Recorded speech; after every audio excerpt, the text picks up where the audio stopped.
What's going on, everybody? Crazy Dog back with my Browns Jaguars Week 2 game preview. And this week we have a battle of 0-1 teams as our beloved 0-1 Cleveland Browns head down to Jacksonville, Florida to face off against Trevor Lawrence and the 0-1 Jacksonville Jaguars. Of course, both teams coming off tough losses week 1.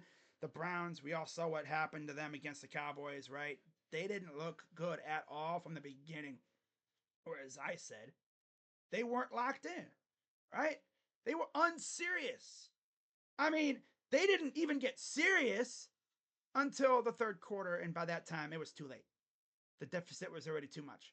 Now, for the Jaguars, actually looking really good at the beginning of the game. At halftime, they were up 17-7. And then, little by little, the Dolphins started to claw back. After the third quarter, it was 17-14, and then 17-17.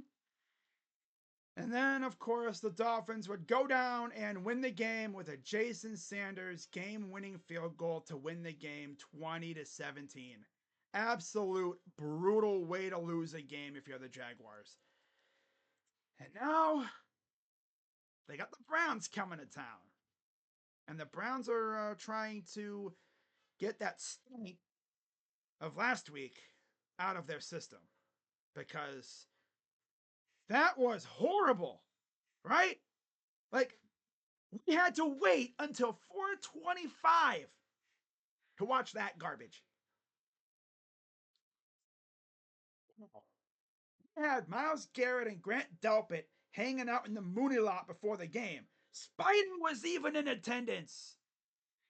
And they went out and did that. They look like absolute ass.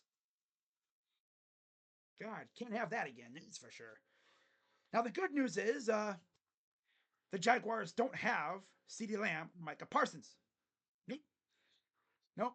But they do have a decent receiving core, right? Gabe Davis, Brian Thomas Jr., Christian Kirk, really good. And their defense is actually pretty solid, too.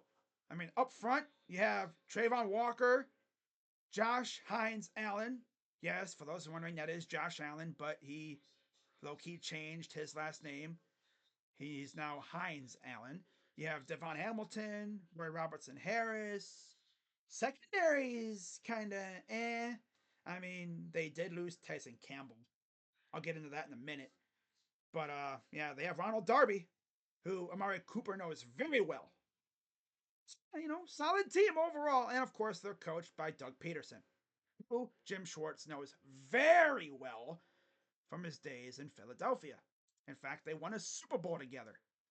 So, before I get into previewing this game, I do have some roster news to talk about. First, the Browns were working out some tight ends today, as Jeremy Fowler tweeted this out, and I quote, "The Browns are hosting several tight ends for free agent visits / workouts today, including Irv Smith, Tommy Sweeney, and Jeff Swaim, per sources. Cleveland was in the market for a tight end before David Njoku hurt his ankle week 1. Now it's a necessity. And of the 3 names mentioned, of course, there could be more because Jeremy Fowler did say, including, there could be more. We'll see. But of the names mentioned, I would love Irv Smith. I believe he actually played under Kevin Stefanski in Minnesota for 1 year in 2019 before Kevin came to Cleveland in 2020. So there is that connection. And he's actually a decent tight end. And of the 3 guys mentioned, I think he's done the most in the league, honestly. Jeff Swaim is a veteran, but I think Irv has done much more on offense. Like, he's an actual, like, notable pass catching tight end. Not really known for blocking. I think Jeff Swaim is more of a blocking tight end. Of course, they still have Jordan Akins. And then you look on the practice squad, because you may be wondering, why don't they just, call up a tight end? You really want the Browns to call up Blake Whiteheart or Cameron Latu? By the way, shout out to my guy Rocha for telling me a little bit about Cameron Latu, because I asked him, like, tell me what you know about Cameron Latu. And Roach told me, hope you guys can teach him how to catch. Really good endorsement from a 49er fan, right? Of course, I don't think Latu even played last year, but yeah, I don't expect us to address that need with the practice squad. No, because the options are just not really that good, to be honest. But I would love Irv Smith for sure. So we'll see what they do there. And then we actually signed a linebacker, as Mike Garafolo tweeted this out, and I quote, "The Browns are signing linebacker Kaliki Hudson off the Saints practice squad," source says. The former fifth-round pick of the Commanders had been with the New Orleans Saints since signing in April. Okay? And you look at our linebacker situation right now, yeah, you see why they did it. They have JOK and Jordan Hicks, Devin Bush, and Bookie Watson. That's it. And as far as options on the practice squad, they only have Winston Reed. So, yeah, they needed to do something like this. Good to see Andrew Berry go out and make a move, not sitting around waiting. He made a move because linebacker is a key position on defense. You cannot have no depth there. You have to have depth. You must have depth there, especially with how frequent our guys get hurt. You don't want to be caught with your pants down, especially at linebacker, right? Not to mention Jordan Hicks coming off an injury, right? He didn't play at all in the preseason due to being injured. Devin Bush, he's solid. And then JOK is an absolute dog. And Bookie's a rookie. Bookie's a rookie. Oh, man. That's going to be fun to say a freaking year. A rookie. Yeah, whenever he makes a play, I'm going to scream out, Bookie's a rookie. Oh, man. That's funny. Oh, okay. Yeah, Kaliki Hudson's coming in. Of course, he was drafted out of, you know, that team up north, right? He's 26, and I'm looking at his stats, and he hasn't really done much. So we'll see if he brings anything to the table with the Browns. And yeah, like I said, they needed to make a move for depth, and they did. They wasted no time with it. Gotta love it. Now, with that being said, on the other side, looking at the Jags, like I mentioned earlier, Tyson Campbell got hurt. As Ari Myrov, or at My Sports Update, tweeted this out, and I quote, "Jaguars standout cornerback Tyson Campbell suffered a hamstring injury on Sunday versus Miami and is going to miss some time, per head coach Doug Peterson. They won't put an exact timetable on his return. Jaguars have the Browns, Bills, and Texans in the next 3 weeks. That's tough. Gotta face Amari Cooper, Jerry Jeudy this week. Next week, you get Keon Coleman, and I think Khalil Shakir's still there. I haven't really paid attention to them. I'm sure a Bills fan will be chiming in and saying, hey, this guy too, It's like, okay, cool. I don't really pay attention to you guys. Sorry. It is what it is. And then, of course, you get the Texans, and we all know what they have, right? Nico Collins, Tank Dell, of course, Stephon Diggs at receiver. It's mainly, I think Tyson Campbell would have been matched up with Amari Cooper, Keon Coleman, and Stephon Diggs. But with him being out, you look at what they have in the secondary. It's not bad secondary, but yeah, they're really going to miss Tyson Campbell back there. You have Ronald Darby, DeAndre Prince, and then you have Donnell Savage in the nickel. You have Monteric Brown and Jerry and Jones. And as far as guys who they could bring up from the practice squad, Trey Flowers, Christian Braswell, yeah, not the best options to fill in for Tyson Campbell. But I mean, at safety they have Antonio Johnson and Andre Cisco, so like they're not lacking, but talent's just really drop off there. But how things go there. Now, with that being said, let's get into the actual game preview. Starting off, as always, with the series history.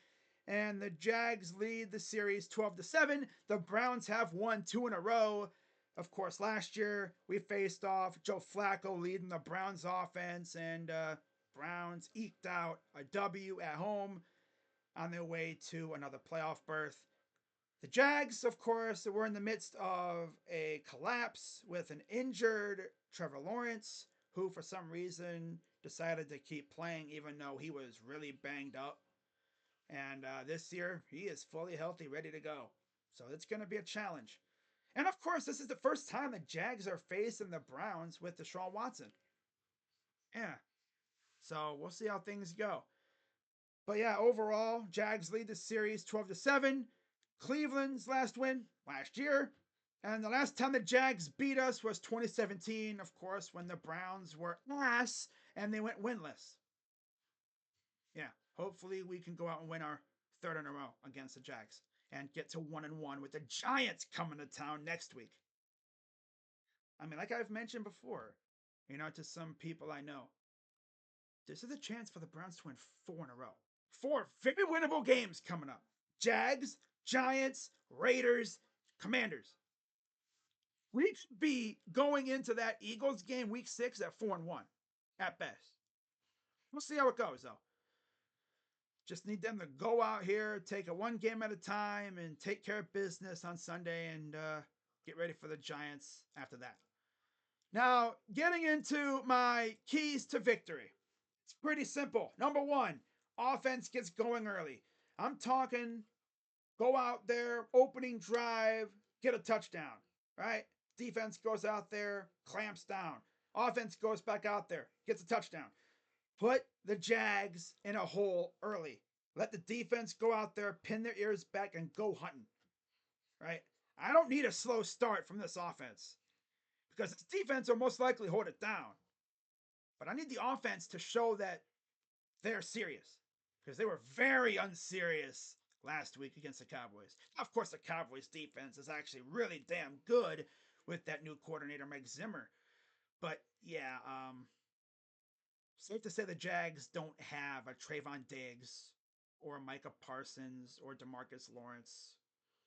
They have good players, but nobody on their level.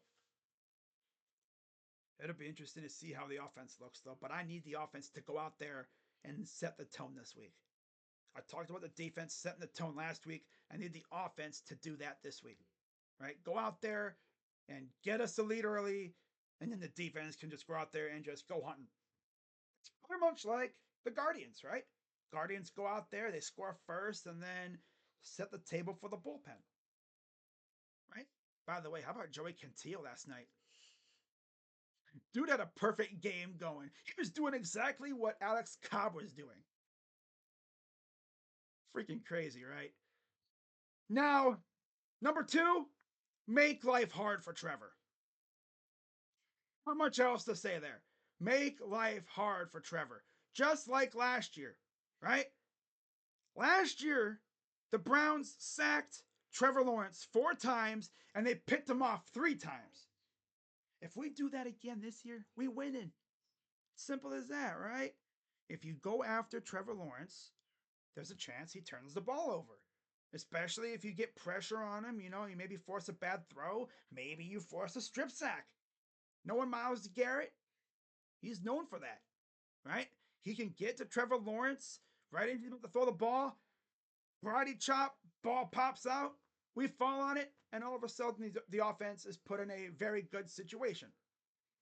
We need that this week. Almost had it last week. I mean, Myles did force a sack fumble, but it didn't go really anywhere. It went right to a Cowboy player.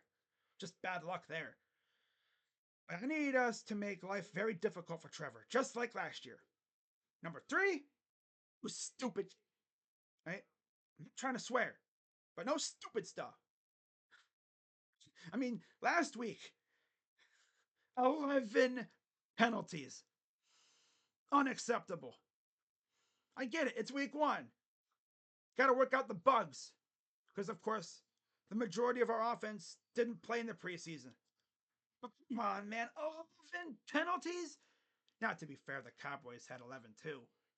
But damn, man, you're not going to win games with 11 penalties. Especially with how many points we gave up. Damn. And the majority of those were drive killers. If I had $1 for every time the Browns had a big play negated due to a penalty last week, I'd have enough to probably go to the store and get some food or something. I don't know. Thing I'm trying to say is they committed a ton of penalties. Can't happen. Cannot happen. Straight up unacceptable. See if they improve on that this week. And then, of course, the big one, number 4. Lock the in. Because it's pretty clear last week in the home opener, they weren't locked in at all. Now, eventually they did lock in, but by the time they did, it was too late. And the deficit was already too big, and we couldn't overcome it. The Cowboys were already in control. You got to lock in from the moment you leave the team hotel on game day. You get to the stadium. No. You lock in from the moment you leave the team hotel. And you get on that bus and you come to the stadium on game day. By the time, if you wait until you get to the stadium to lock in, it's already too late. Lock in when you're on the bus, right? Simple as that. Now get to my player to watch. This is an easy one. Deshaun Watson. Because he looked like absolute ass against the Cowboys. Now again, the Cowboys defense is pretty good. If he looks like that this week, oh my God. Even more Browns fans are going to start calling for him to get benched. Jeez. We had how many first downs in the first half last week? What, 1? In the first half, 1. How many times were the Browns in a 3rd and long situation? Way too many. Yeah, way too many. The offense was MIA. Like they would move the ball, but it'd be a 3 and out. And if they did get a big play, flag. That's how it usually went. Mm-hmm. You look at the Cowboys and they were scheming guys open and stuff, but of course, it's not all Deshaun, obviously. The offensive line couldn't block me on freaking social media, and the receivers were dropping everything like they had hands made of stone. Oh my God. I need everybody to lock the heck in, especially Deshaun, right? I think it all boils down like Ken Dorsey. I saw a stat where apparently they never really utilized pre snap motion or post snap motion. And they didn't really do anything to try to slow down the defense, right? They didn't do anything to make the defense second guess, right? No RPO, no play action to slow them down. Micah Parsons and company were just pinning their ears back and attacking. And of course, when you have a backup left tackle because Jack and Jed were both out, I thought Jack was going to play, but he wasn't ready yet. So they had James Hudson at left tackle. And DeJuan Jones played probably the worst game of his career. And of course, he's only a second-year player, but still. Man, you gotta slow down the pass rush, man. Can't just let them pin their ears back and maul your quarterback who's coming off a freaking injury, mind you. It's all we need. Have him re-injure his damn shoulder again. At least this time we'd have Jameis, but damn, bro. I'm not trying to watch crab legs go out there and throw the rock around for a full season. I know a lot of Browns fans would love that because they just absolutely despise Deshaun. Doesn't even matter about his off the field stuff. They just don't like him. And that off the field stuff doesn't make it easy to root for him either. I need Deshaun to go out there and just do really good, right? Because then the venomous part of the fan base will kind of chill out, right? The rabid fan base will chill out if he goes out there and cooks and we win. Like, yeah, he's a freak. He's a horny freak, but we win. So it doesn't matter. So it's whatever, right? We'll tolerate it.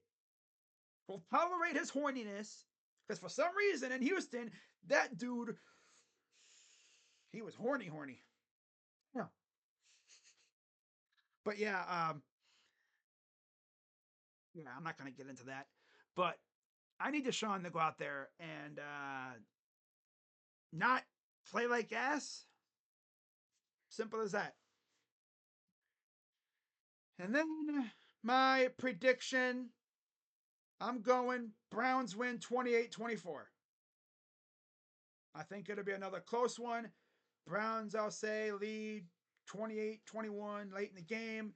Jaguars get a field goal. Browns get the ball back. and they put it away with a couple first downs, and the Browns escape out of Jacksonville with a win, and they're 1-1 as the Giants come to town next week. And I tell you what, man, if they lose to Danny Derps next week, man, I'm not going to be a happy camper. We should not lose to Danny Derps, regardless of what happens this week. I mean, you look at our next 4 games, including this week, they're all very winnable. Jags, Giants, Raiders, Commanders. And the Commanders game is supposedly when Nick Chubb could be coming back. So, like, that's 4 winnable games. We could be going into that Eagles game week 6, 4-1. But it's the Browns we're talking about here. So we'll see what happens. But let me know what you guys think in the comments down below. Before I head out, got to give a quick shout out to my dudes over in the Jacksonville Jaguars fan base. Of course, UCF Jaguar, Jagganoff. Yes, that's his actual name on here. Jagganoff. That's my guy over there, though. Shout out to all the other Jags fans that I know. There's too many of you guys. You know, what is there? Like freaking Jaguar Man, Jaguar Gator. There's a couple other ones out there. I think there's a Jags Roar podcast or something. I was on a podcast a couple years ago. I think the last time we played these guys on the road, I was on his podcast. So, yeah, there's that. But shout out to all the Jags fans. Shout out to Tekken is my world. I haven't heard from that dude in ages. Hope he's all right. He's a Jags fan. And shout out to all the other Jags fans on YouTube and stuff. So, 2 solid teams trying to get their first win of the season. Should be a fun game. Now, if any news happens later today, I might not have a video out for a while. Apparently, the electric company out here is planning a power outage to fix a wire or something. So, not sure when it'll be back on. But knowing me, the Browns are going to make a few moves at that point. So, don't be alarmed if I don't make a video immediately after news breaks or whatever. If I have to, I'll make a video on my phone. Service out here sucks, but I'll try to make do. So, with that being said, guys, I'm Crazy Dog. Let's go Browns, and let's get back in the win column this week, all right? Let's get to 1-1 with the Giants coming to town next week, okay? With that being said, I'm Crazy Dog. Let's go Browns, and I'm out. Damn, a 22-minute video. Crazy, right? Ain't a lot to say.